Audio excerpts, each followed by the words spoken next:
For those of you who've just arrived, my name's Carrie Hamilton, and this is a TDC Virtual Salon with Simon Loxley, who is going to tell us about Emery Walker. So with no further ado, go ahead, Simon. Thank you, everyone, for coming this evening. In search of Emery Walker.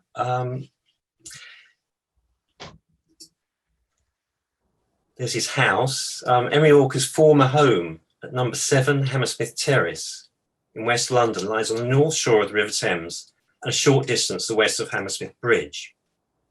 The blue plaque, you can maybe just see it there on the wall at the front, describes him as a typographer and antiquary, which gives an indication of his wider interests. Fellow of the Society of Antiquaries, a member of the Society for the Protection of Ancient Buildings, a trustee of the Wallace Collection. But of course, it's because of the first heading, typographer, that we're here tonight. Warde was born in 1851 and died in 1933. If you're interested in the history of graphic design, printing and typography in the period from the late 19th century to the first half of the 20th, then his is a name that will crop up time and again. He has his own named house preserved as a historical interior, which you can visit, a distinction that few others in his field have.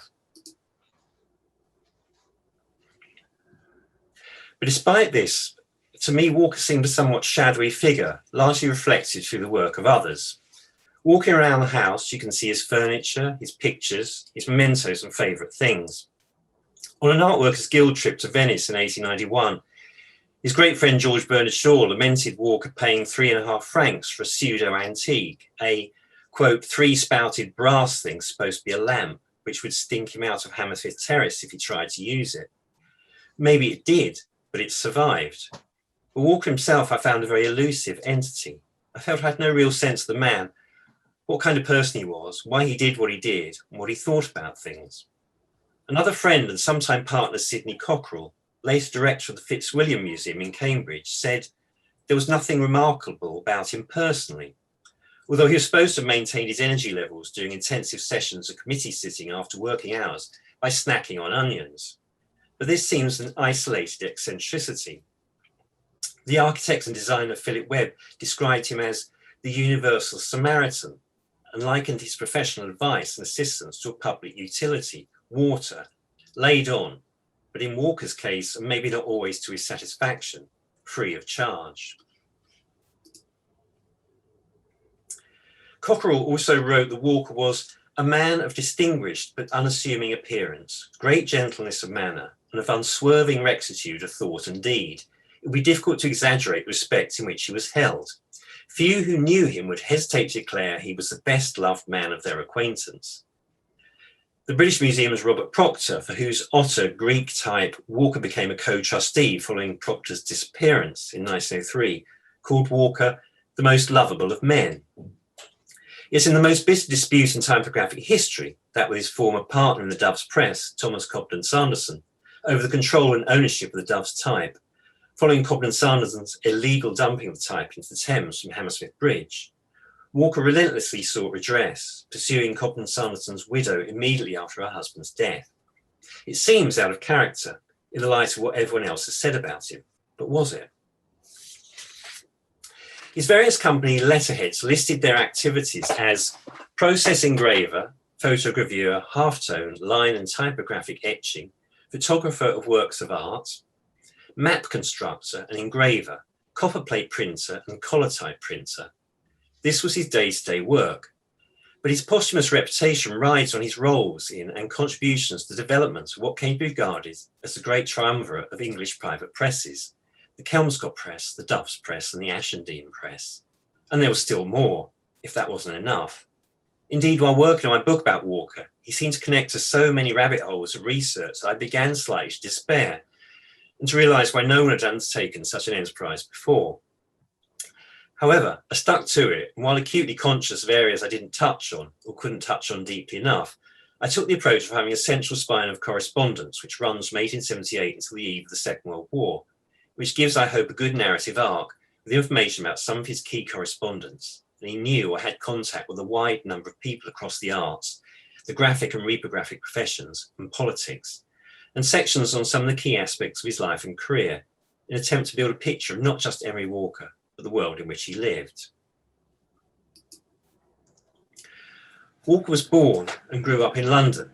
He didn't have an easy start, as his father, a coachmaker, went blind when Walker was about 12 or 13, which meant an end to any further formal education. Walker had to go out to work to support the family. Manual work in warehouses and that dead end of the imagination depicted and also experienced by H.G. Wells, the draper's shop assistant. But Walker seems, like Benjamin Franklin in the century before, to have been a great self-educator. Sidney Cockrell wrote that he had already imbibed an interest in some of the studies which made him later a prominent member of the Society of Antiquaries. J.H. Mason, chief compositor of the Doves Press, felt that in him Walker tellingly recognised and empathised with a fellow autodidact. He respected me, I know, for having acquired some learning without early advantages in education, and when we talked of Oriental books and scripts which I studied, he gave me his complete attention as though I was a museum expert. Walker, the man of many future connections, got lucky with an early one. He'd already encountered the painter Henry Dawson through attending Sunday school. Dawson clearly sensed the boy's potential and intelligence and encouraged him in his studies. In 1872, Dawson's son Alfred founded the Typographic Etching Company. Its offices were in Farringdon Street in central London, but the works were in Chiswick near Hammersmith. Walker joined the following year. The timing was fortunate. Printing technology remained largely stagnant since its European inception in the mid-1400s. But the 19th century saw developments not just in the printing presses themselves, but also in typesetting and the reproduction of images. The population of Britain nearly quadrupled across the period of the 19th century. There were also rising literacy levels, helped by the 1870 Education Act, which ensured universal schooling until the age of 12. This meant there was a rapidly expanding popular market for the printed word, which could increasingly be both read and afforded by sections of society from whom it would previously have been excluded.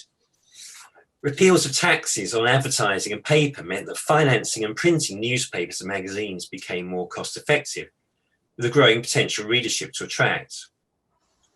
For these popular markets, the reproduction of pictures became increasingly important. The 1870s saw the development of the photographic line block, the means of reproducing an illustration from a photographic negative, placed in contact with a light-sensitized plate. Photogravure was another innovation, a process that used film positives and the etching process to reproduce the tonal gradations of a photograph. By the 1880s, half-tone plates were being commercially produced, whereby a photograph is rendered into a pattern of dots of varying sizes. Walker would learn about these and printing and hand typesetting while at Dawson's. It was this experience and his close eye for detail and quality that will make him such a valuable figure in the decades to come. He became an expert on graphic reproduction, a facilitator. He knew how to achieve the best results and who, if not himself, was the best person to help realise that objective. The Walkers and the Morrises.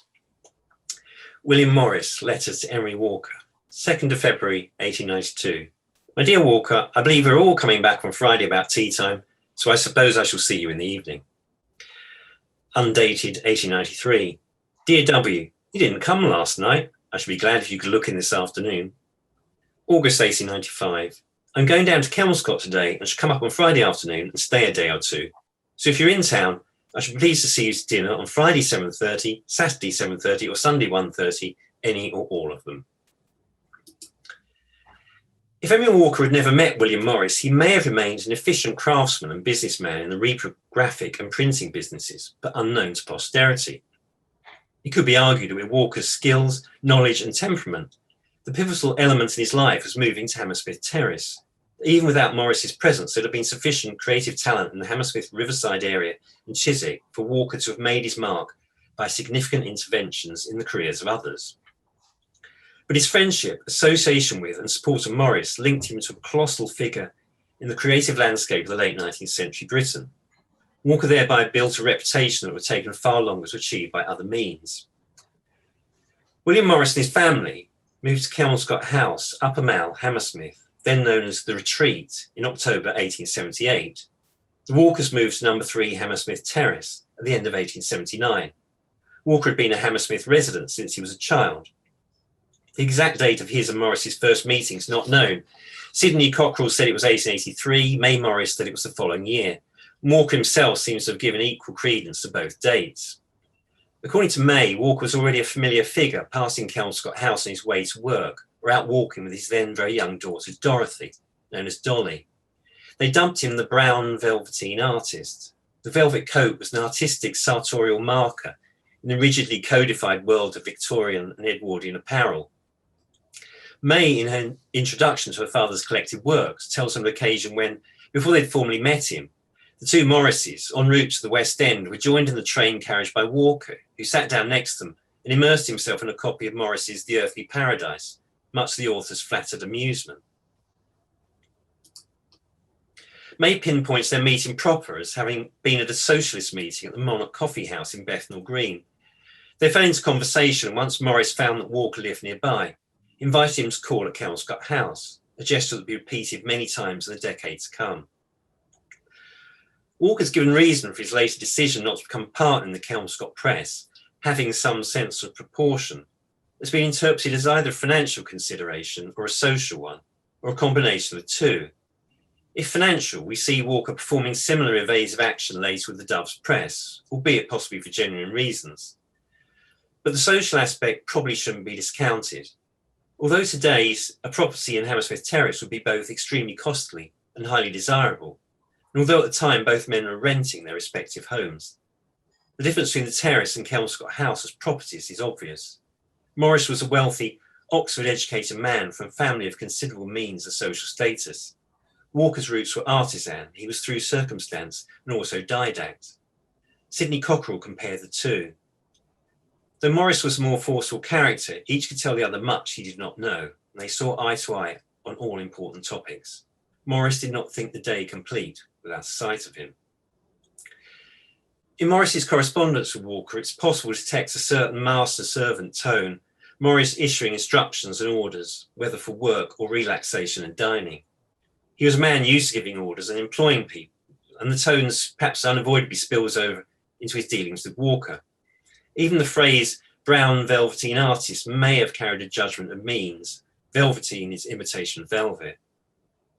However, Morris clearly saw Walker as an intellectual equal, hard for anyone in reality to have been in comparison to the polymath Morris. But Walker's achievement in having and deserving this status in the light of his disadvantaged personal history is a remarkable one. Perhaps also for Morris, it was a friendship that was all the stronger and more refreshing for having been begun with a clean slate. There was no shadow of Topsy, the figure of fun that Morris sometimes represented for his older friends, typified by Edward Burne-Jones with his relentless caricaturing. We have no evidence in his relations with Walker of the sudden rages that intermittently punctuated his dealings with others, the source of both amusement and apprehension for those who witnessed them. After William Morris's death, Emery and Dorothy Walker maintained a long friendship with his younger daughter May, who was for many years their next door neighbour in Hammersmith Terrace. She'd been very active in socialist politics alongside her father, and also ran the embroidery department for Morris & Co. She was a talented designer in her own right, and some works previously attributed to her father have now been correctly identified as hers. She also founded the Women's Guild of Arts to counter the gender-exclusive policies of the Art Workers Guild. In some ways, Walker's family mirrored that of Morris. He married Mary Grace Jones in 1877. They had one daughter, Charlotte Dorothy, known as Dolly. Mary Grace was skilled at needlework, and her verses were published in magazines with some frequency, particularly around the turn of the century. However, with echoes of Jane Morris, her health seems to have been poor at least since Dorothy's birth, though what the problem was is hard to pinpoint. Although letters show her to have been a capable organiser of the Walkers' social life in the 1880s, by the turn of the century, the couple seem to have lived increasingly separate lives. Walker in London, Mary Grace in various locations on or near the south coast, presumably for climactic benefits, with a nurse in attendance and being wheeled in a bath chair. In 1911, she and Dorothy went on an extended trip to Morocco, again for the benefit of her health, not very successfully. However, whatever the nature of her persistent ailment, she survived until 1920. Dorothy seems increasingly to have taken her mother's place as a companion in Walker's life. Apart from a failed would-be romance with an American journalist and novelist, Arthur Bullard, little is known of her emotional life. She lived in Hammersmith Terrace, number 7, until her death in 1963, very much the amiable keeper of the flame of her father's memory and achievements. The the next section, I've called it Like Air, because I want to have a little look at some of Walker's influence and how some of it's around us all the time, but we're so used to it. Like air, we can't really appreciate it. We'd only notice it perhaps if it disappeared. Here's an excerpt from some of his lecture notes. He says, in composition, the compositor should usually start, I think, with what is called a thin space between the words. And at the end of the line, if he has to make even, it is better generally to slightly reduce the spacing where that is possible, rather than to increase it, which is often done. The spacings follow the lines of good masonry or brickwork as nearly as possible. That is, the whites should not come one over the other, but rather thus. So you can see there, I mean, he's just done that with a typewriter. You can see his idea that that the words sort of visually interlock like brickwork on the page. He goes on to say, compositors as a rule begin with a middle space and increase the spaces in size rather than reduce them. This practice has a tendency to make ugly rivers through the page, and it is a great disfigurement. A while ago, I was looking for something else in my what I call an archive, and I found a magazine from the early 1980s, and what struck me about it, looking through it, compared to a similar publication today, is how little white space there is in it. It's all the pages are very packed, and I thought in some ways this might sort of mark almost a high watermark of Emery Walker's taste and influence, a very tight word spacing, tight letter spacing, and a very sort of full page. Here's another one from the same magazine, and you can see how the headline of that advertisement has been really tightly packed together, and then the supporting copy has been sort of run round it. It's a very compact, very tightly held together layout. And if you look here, a page of the Kelmscott Press, you get the same sense, really. It's a very, very full page. The outside margins are relatively small, and the page is just full of decoration, and all the other spaces are filled with time. The essential sort of DNA of this, which the roots that the Kelmscott Press looked to reproduce their style, we can see here a book typed by and printed by Nicholas Jensen in 1476. And again, you can see in the decorations would have been put on afterwards, but you can see that they're very tight in on the text, and the text is very even, which Walker liked, and it's got relatively tight line spacing, and the whole design, again, there's not a lot of space in there. It all fits together very compactly. I wondered as well whether I could see any traces of what the world had been like before Walker was starting to look at the sort of elements of typesetting. And I pulled a couple of books out from my bookshelves. Here's an example here. I put a second version of the page on the right and marked spaces really that Walker his eye would have gone to. One thing he particularly objected to was the a tendency of compositors to, after a full stop, a period at the end of a sentence, they will put in two spaces, so you get those sort of gaps. And also you can see lines where the word spacing is very wide as well, and it's this sort of an unevenness of typesetting that Walker objected to.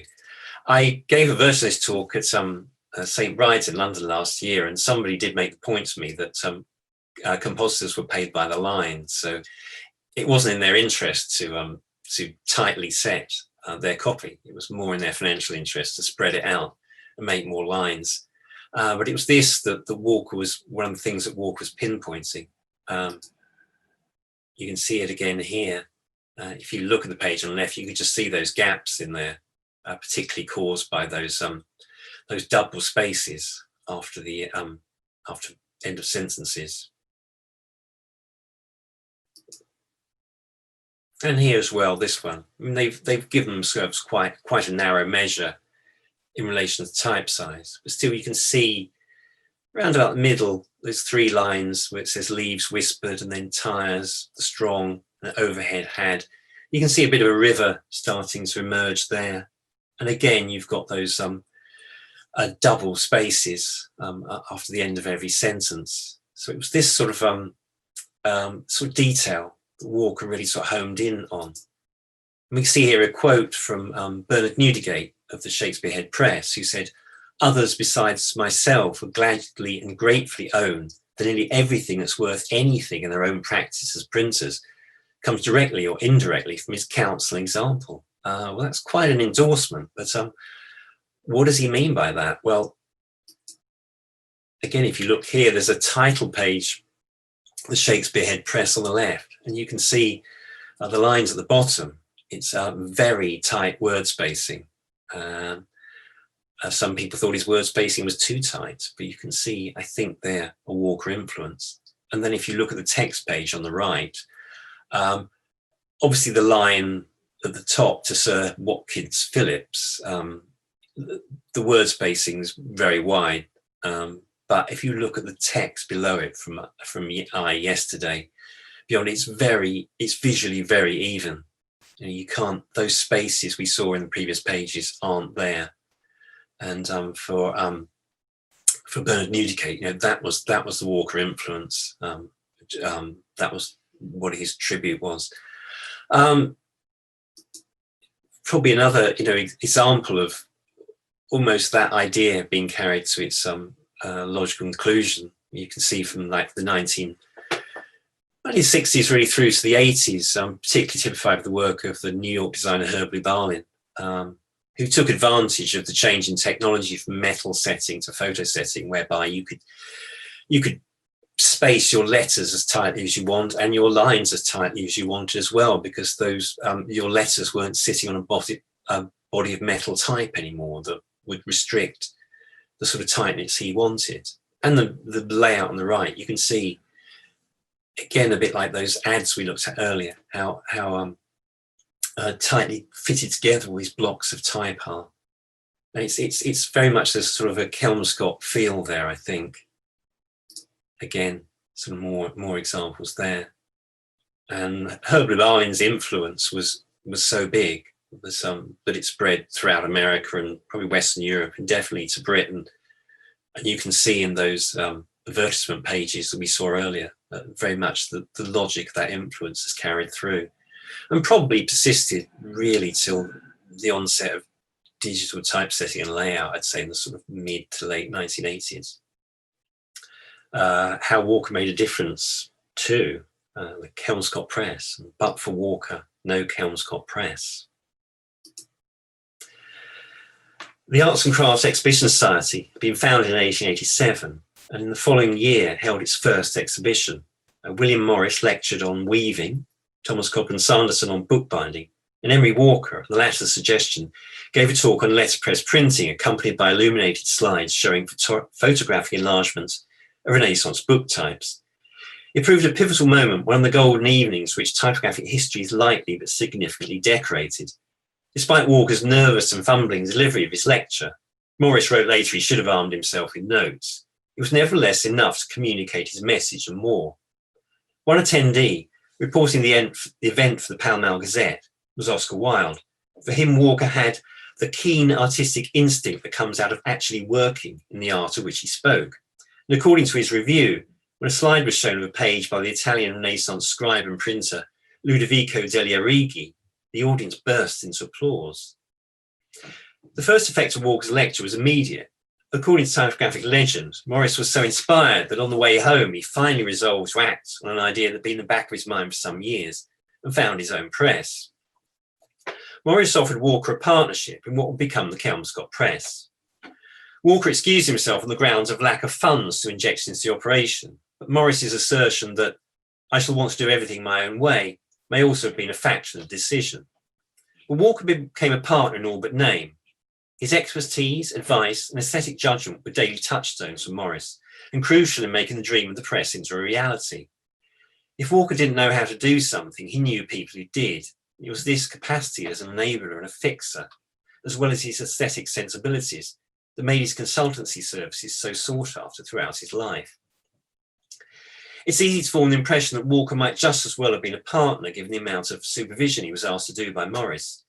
He was paid in books, a valuable enough reward, although one he never converted into cash. Dorothy Walker donated most of his vellum Kelmscott Press editions to the British Museum in 1938. It was crucial for Morris to have his own typefaces, not just for considerations of style, but also to avoid the debilitated impression left on the page by contemporary book faces and indifferent presswork. The dominant style of Victorian book types was the modern developments and adulterations, the aesthetic of the Italian designer and printer Giambattista Bodoni. His letters displayed strong contrast between the weights of the thick and thin strokes. Designed and printed by a master craftsman like Bodoni, the effect could be stunning. The sparingly inked and carelessly printed on poor quality paper, the impressions of the letters would break up. The Chiswick Press had gone back to the more solid forms of the 18th century types of William Caslon for its highly regarded visual demi-pastiche Lady Willoughby's Diary, published in 1844. But Morris went back much further for his own sources of inspiration, to two books published in 1476, the Historia Fiorentina of Leonardo Bruni, printed by Jacobus Rubius, and Plini's Historia Naturale, an Italian translation of the Latin original, printed by Nicholas Jensen. And we'll go back and just have a look at that Jensen page again. The type attracted him, but also the way it was used, their close word, letter, and line spacing. The result was a dense but beautiful page of type. It was this DNA that Morris wanted to channel into his own designs. Despite his, as he called it, hatred of modern civilization, and his rejection of most of its innovations, Walker helped him achieve his objective through the very modern medium of photography, his company making enlargements 5 times original size of a selection of typefaces from the early Renaissance period, for which Morris could make his selection, trace the letter forms, and thereby create his own alphabet and additional characters. Enlarging the letter forms made apparent the spread of ink into the paper surrounding the characters. This inhibited an understanding of their true forms, but Morris was unconcerned. This was the effect he wanted, a weightier lettering, just what he saw in the 15th century pages. Similar issues with his own letter forms would be avoided by better quality ink, better paper, and the most scrupulous presswork. As this section's title asserts, without Walker, the Kelmscott Press would not have happened, or would have started but faltered. He suggested the punch cutter, Edward Prince, whom he'd encountered while working for Alfred Dawson, and the type founder, Sir Charles Reed and Sons. Prince would go on to cut most of the major private press typefaces. Walker also introduced Morris to the company that would make the paper, Joseph Batcher and Son, and he solved a long-running problem of ink. No British manufacturer produced ink black enough to meet Morris's needs. Walker remembered another past supplier, Jennefer and Schneemann in Hanover, although originally the ink they supplied was so hard to work with that, as Walker later recalled, the pressmen almost went on strike in protest, only grudgingly returning to presses when Morris threatened to close down the entire enterprise.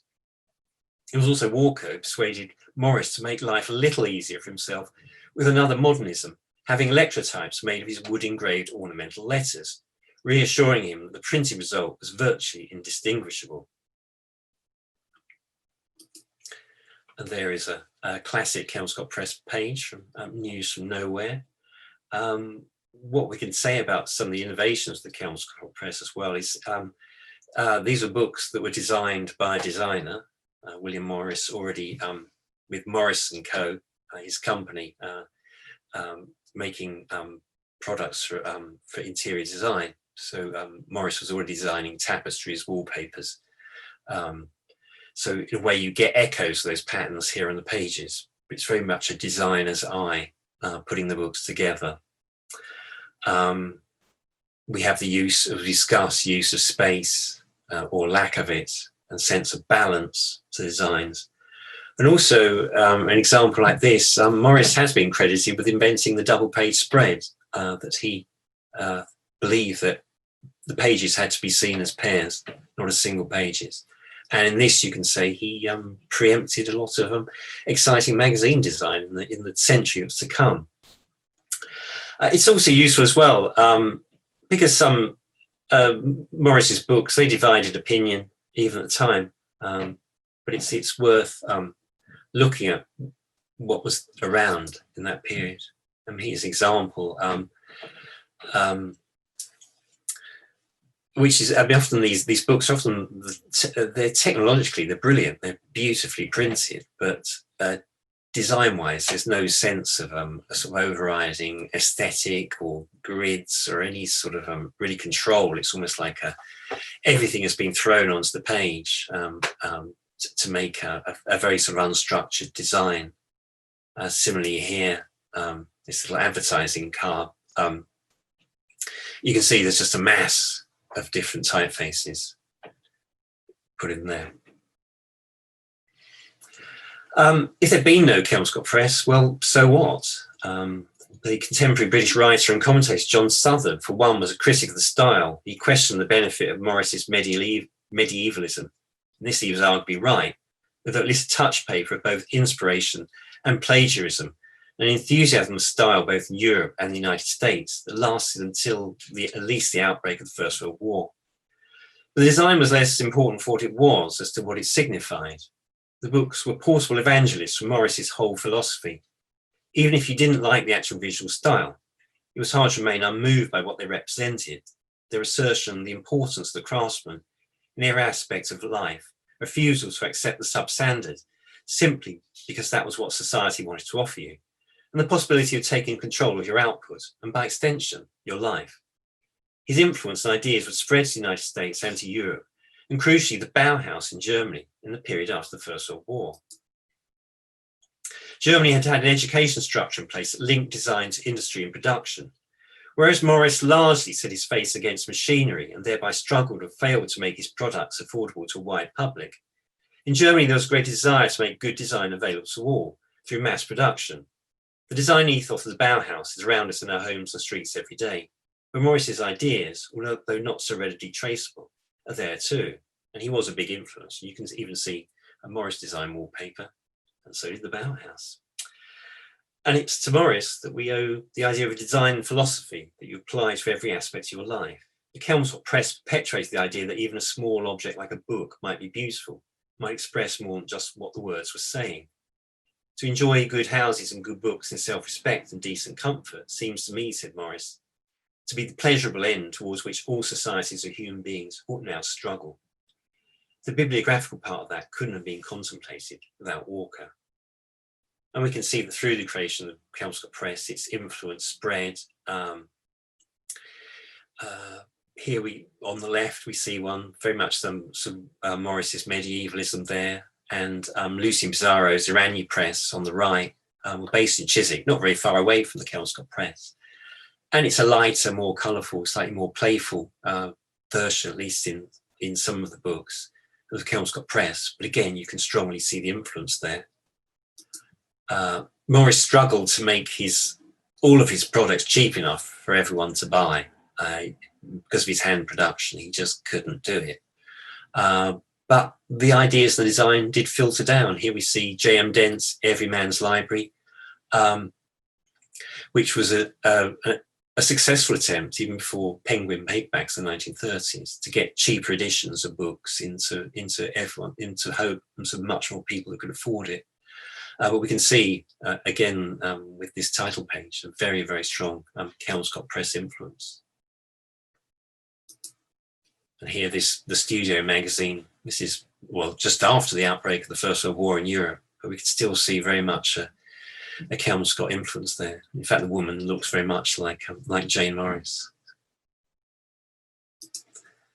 And also the ideas then spread through Thomas Cobden Sanderson, Walker's partner in the Doves Press, and together they create the Doves Press, inspired by the Kelmscott Press, but the design in the books is very different. It's much starker, very stripped down, much wider margins. There's more white space there. The only decorative items are these opening pieces that will be created by Edward Johnson or Grady Hewitt, two calligraphers.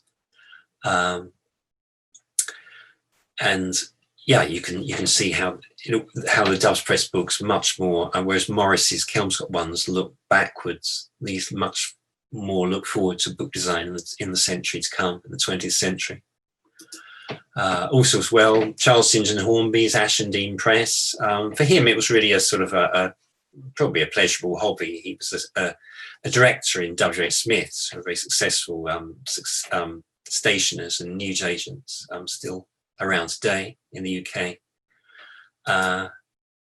Walker here and Cockerell created his Subiaco typeface for the Ashendene Press. And it probably lasted longest of the private presses, went on until the 1930s. Walker also designing this typeface for him, Ptolemy.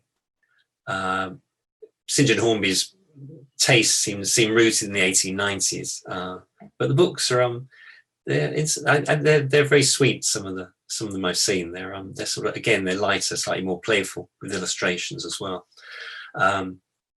And so that's really what's counted as the third of the triumvirate of the three great presses, all of which Walker was involved with.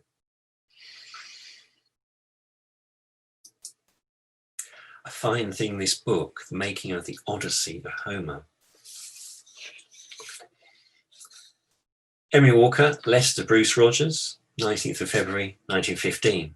It would be delightful if we could work together on a job of the kind you suggest. I feel pretty sure that together we might make a much handsomer catalogue than the series that were done at enormous expense for Pierpont Morgan, which have nothing in the least distinguished from a typographical point of view to recommend them.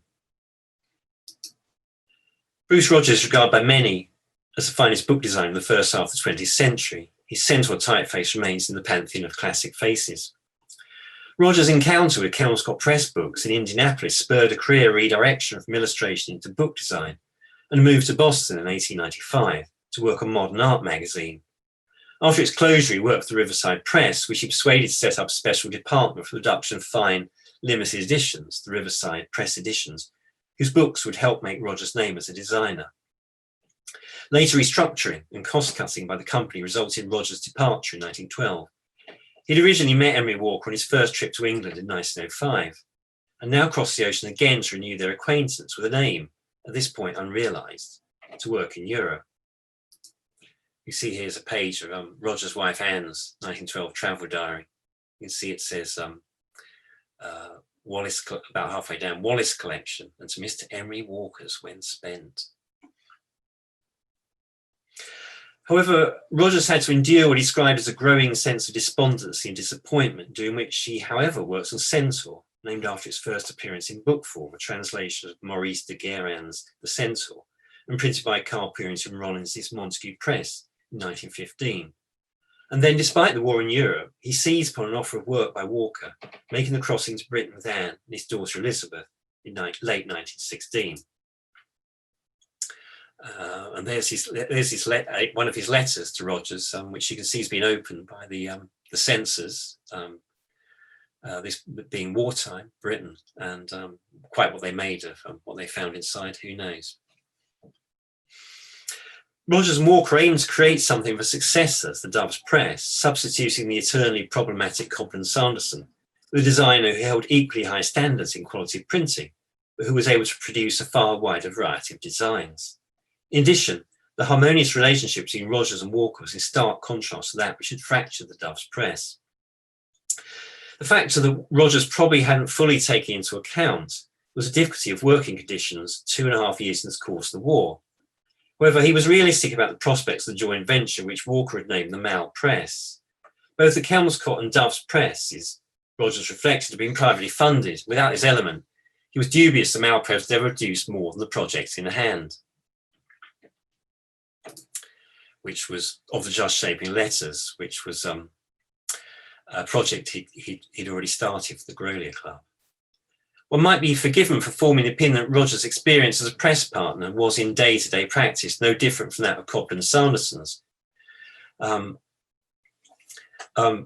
complained that he was left to do most or all of the work. Of the Just Shaping Letters commissioned the Grolier Club, which Rogers had in hand before leaving for England, ended up being a solo effort on his part, with no hands-on intervention by Walker. Despite production difficulties and shortage of materials, the book was among the 30 of his designs that Rogers personally considered to have been successful.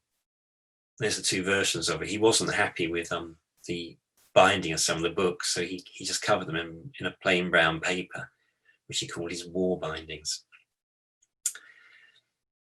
The Just Shaping Letters was indeed the only production of the Mal press. In low financial waters, Rogers accepted the position of typographic consultant to Cambridge University Press, a post that proved equally problematic, and he eventually returned to the US in 1919.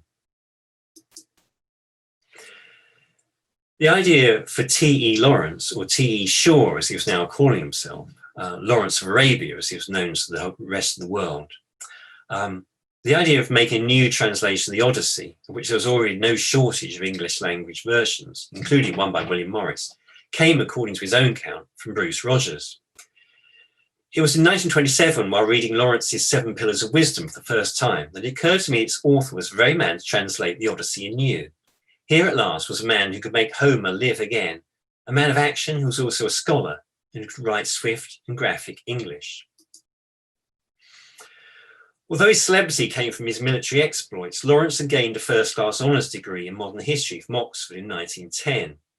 His autobiographical account of his wartime experiences during the Arab revolt against the Ottoman Empire, in which he played such a significant role, 7 Pillars of Wisdom, was originally published in a lavishly illustrated subscriber's edition. In a spirit that Bruce Rogers would certainly recognise and sympathise with, each copy cost Lawrence more to produce than he received in revenue from it. Lawrence, in his desire to escape to anonymity after his disappointments over the dismissal of the Arabs' claims in the post-war peace settlement, had originally enlisted in the ranks of the Royal Air Force under the name of Ross. His cover had been blown by the Daily Express newspaper, however, and he had then joined the Tank Corps, an unhappy posting. In August 1925, after repeated petitioning, the RAF took him back. Rogers mentioned his idea of recruiting Lawrence to the wealthy American bibliophile collector Colonel Ralph Isham, who immediately solved the difficulty of contacting the proposed author. He managed to locate Lawrence in Karachi, where he was serving a routine overseas posting in accordance with Air Force policy. Although Lawrence expressed suitable doubts as to his fitness to carry out the task, he readily agreed, familiar with and admirer of Rogers' work. T. Shaw, letter to Emery Walker and Wilfred Merton, 10th October 1928. Dear Mr. Emery Walker and Wilfred Merton, I'll do my best to earn the money offer for a version of the Odyssey, which will be as good a version as I can do. It'll not satisfy Homer, or you, or me, or Bruce Rogers, but if you print it nobly as I expect, the critics' eyes will be too dazzled to pick holes in it. I'll ask you to promise each other not to associate in public or private any of my names. Shaw is real, Ross and Lawrence are assumed ones, with a translation during my lifetime without my permission. I feel the invitation to work with Mr. Bruce Rogers and to be produced by you is a great step up in the world for me, bookily speaking. I'll do my best to give as little trouble as possible. Isham initially wanted to finance the edition, both its translation and production, but Rogers wanted total control. Returning to England again in 1928, he re-established the working relationship with Walker, whose company would print and publish the book. Lawrence's translation, though envisaged as taking 2 years, overran the schedule by a further 2. He was able to work only during his spare time from his RAF duties. Rogers set the book in the recently issued monotype version of Censor, the design modified to fit the monotype system, and had been issued for machine composition in 1929. The starkly beautiful, classical graphic style of the Odyssey, simple yet at the same time visually lavish, had already been given a trial run by Rogers in an earlier design. While still working for his former employer in New York, the printer and publisher William Edwin Rudge, he designed a single poem volume, Persephone, by the poet and dramatist John Drinkwater. The opening page of the poem featured a gold roundel with an inner border composed of a Greek curl, which enclosed 2 figures drawn by Rogers, inspired by the paintings on Greek vases from antiquity. These were overprinted in black on the gold to sumptuous effect. Rogers repeated this styling for the Odyssey, simplifying the border to a simple inset line, creating 1 for each of the 24 books of the story, 2 for book 22, and 1 for the title page. Rogers had the reputation of being expensive designers to employ, his quest for perfection sometimes necessitating meticulous resettings of type and reprintings. Here no effort was spared. Each roundel required 7 processes, a base of 2 printings in ink the colour of the paper, to prevent them showing through on the other side of the page. Then sizing for the gold was printed on the ink, after which the gold leaf was applied by hand.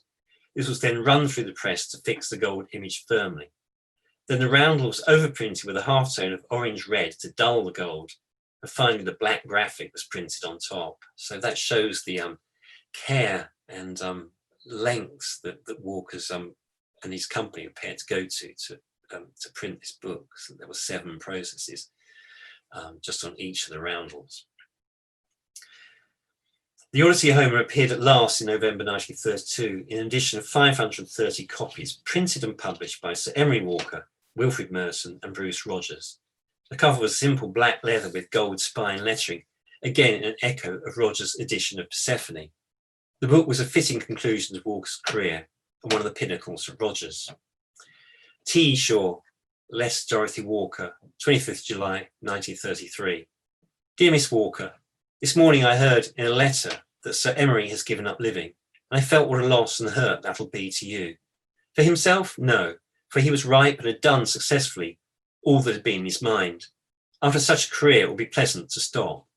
To be as he was, both a figure and a person, is the most anyone can be. I count myself very fortunate to have enjoyed him in my time. And a tribute from Sidney Cockrell. Walker was keenly preoccupied with the appearance of the everyday book, and not only with its rich relations.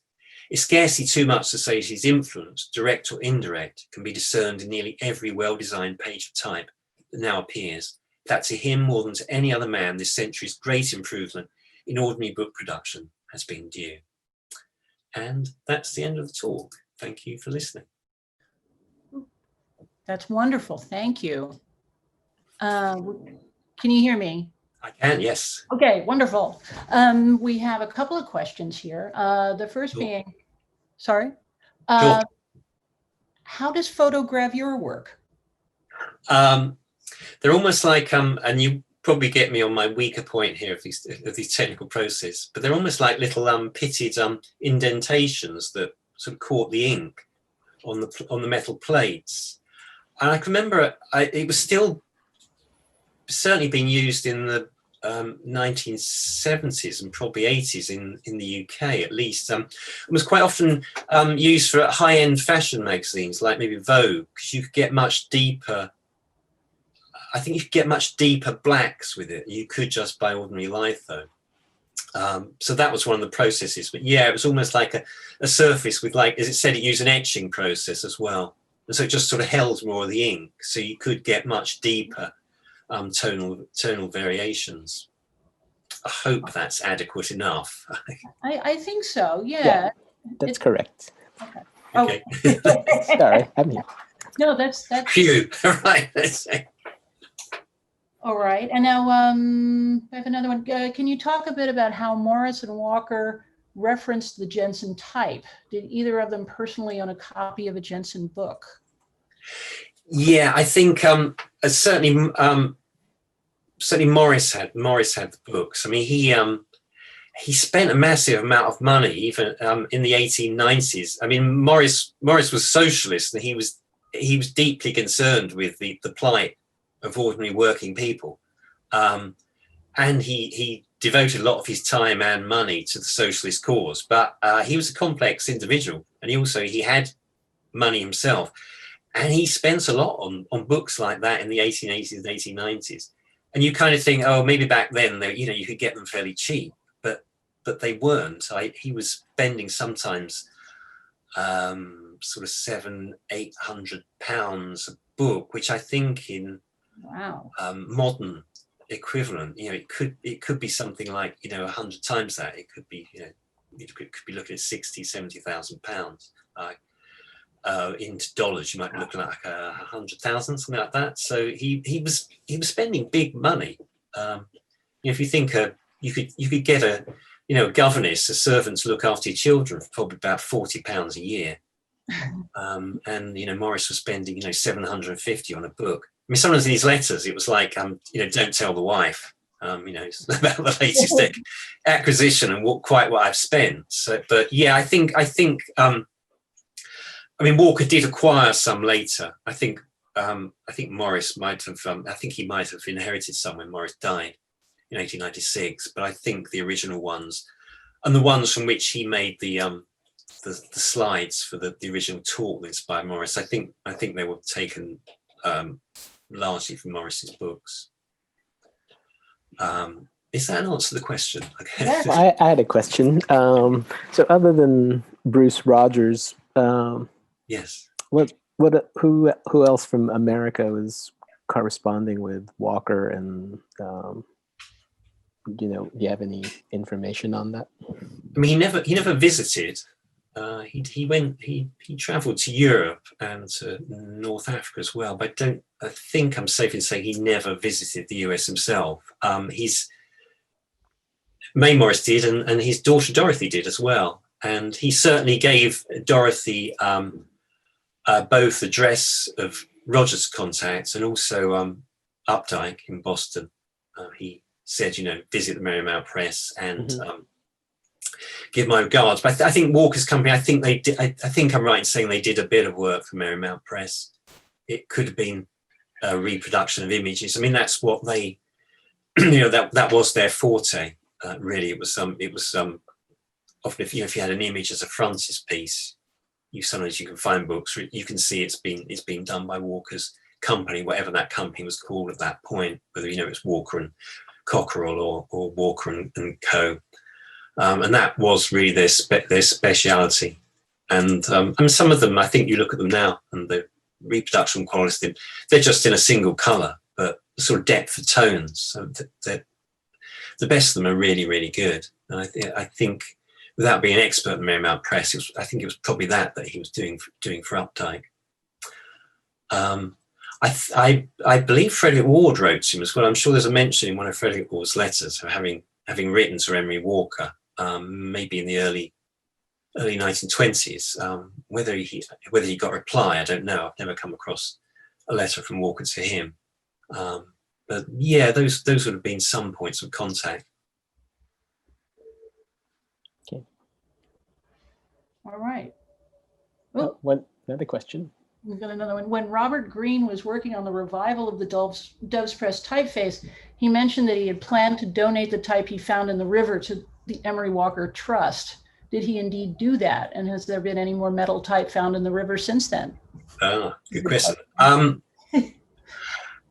As yet, no. I think the situation, as I understood it, was that Robert said he would lend the trust some of the type, but I think the valuation he put on it, I think for them, the cost of insuring it was quite was a problem really, and I think that's why that hasn't happened yet. I mean, it'd be nice. I think even in the house, when it reopens, like everything else at the moment, it's closed. But I think even if you had just a small number, even half a dozen pieces, I think people would understand whose knowledge of typesetting wasn't great. They would understand more what we were talking about this type that was in the river. But yes, whether any more has been found, I suspect. The Thames is very tidal. It's quite interesting. Once when I went down there, I'd never seen it so low, but it does actually at that point, Hammersmith Bridge, it does shrink for a while to almost like a narrow channel. And I suspect it was probably there that Cobden Sanderson dumped most of the type because it was the deepest. And apparently, I mean, Robert Greene did tell me that because he sent down, he paid a couple of divers to go down, and that's where the type was rescued, how the type was rescued. But in 1939, I think it was possibly the first bomb by the Irish Republican Army that had been placed in London. And someone was walking home from work along the bridge, and he saw this suitcase on the bridge that was just like fizzing away. And very public spiritedly, he grabbed it and threw it over the side of the bridge. It fell in the water, and there was an explosion.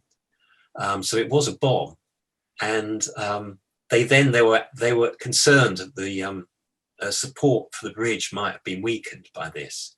So apparently, Robert told me that the divers had said a lot of the surface of the bed there has been it's like sort of concreted over. So they thought there's a possibility that quite a lot of it could actually be under concrete on the bed of the river. But I suspect probably if you went down a low tide and poked around in the mud, you might find something. Because Robert originally he found, I think, about 4 or 5 just by walking on what they call the foreshore when the tide's low, and that's where he originally found some. That's where he thought, actually, it'd be quite interesting to see if we could find some more. So it wouldn't surprise me if you could do that. I think officially you're supposed to pay City of London something like $100 or something for permission to do it. But I'm told you can see people down there every weekend or something. So I think people walk about there. You've got to keep an eye on the tide coming back in, but people probably without paying the fee do go down to foreshore. And I suspect if you dug about, you might find some. It's a sort of idea I've sort of thought about it, and in a way it's quite attractive and also slightly unattractive as well, if you know what I mean. It sounds quite muddy as well, but yeah, I think I'm feeling you could find some other pieces. Somebody said to me they knew somebody who reckoned they'd found some further down as well. I'm not sure where and how long ago this was, but it would figure that some of it must have drifted as well. So I think he started off throwing it in the chases, in like the metal frames that it was locked up in, and then he nearly threw one into a boat that came out under the bridge. Some poor guy who nearly got like a metal frame on his head or a hole through his boat. So after that, he then started just throwing handfuls of it. I think he put it all into a box, would take it down night after night. I think it was a lot. I mean, it took him quite a few months, I think, going nightly to get rid of it all. So there was obviously quite a lot. But yeah, it would figure that I think that some of it might have drifted downstream as well. So yeah, the bounty could all still be there. Right. Well, how much of it has been found so far? I think Robert got it. I think it was about 150 pieces. So it was a reasonable amount. Enough.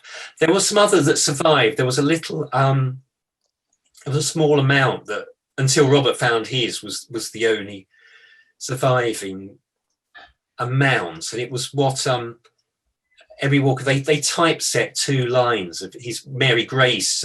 She used to write